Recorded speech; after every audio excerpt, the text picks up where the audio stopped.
ઘટના એવી છે કે અહીંયા જે રિક્ષામાં 4-5 છોકરાઓ આવીને પથ્થરમારો કર્યો મૂર્તિ પર પથ્થરમારો કર્યો. આપણે તમે જોઈ રહ્યા છો મૂર્તિ પર આંગળી ગણપતિ બાપાને તોડી નાખી છે.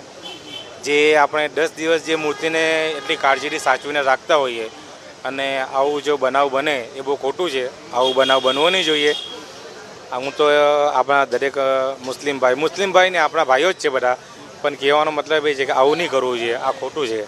ગઈકાલ રાતે કેટલા વાગે આ બન્યું હતું અને પછી શું થયું? આ માનો કે 9-9:30 એ પહેલાંની ઘટના છે.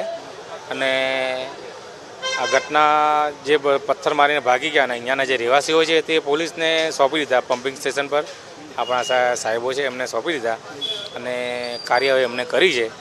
અને આપણા જે બીજી વાત એ કે પછી એ લોકોએ પથ્થરમારો કર્યો, ખોટું કર્યું, આવું નહીં કરવાનું.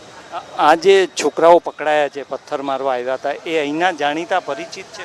એ બધી જાણ કરીએ જ. આપણે એવી કંઈ જાણ થઈ નથી અને એવી જાણ કરશે બી નહીં, કેમ કે ખોટું જાણ કરશે તો માહોલ બગડી જશે અને એ બધી કરશે બી નહીં. અને બીજું કે આપણા જે સુરત પોલીસે જે કામગીરી આપી છે, જે એમની સહાય આપી છે મોડી રાત્રે લગી, બહુ સારી આપી છે.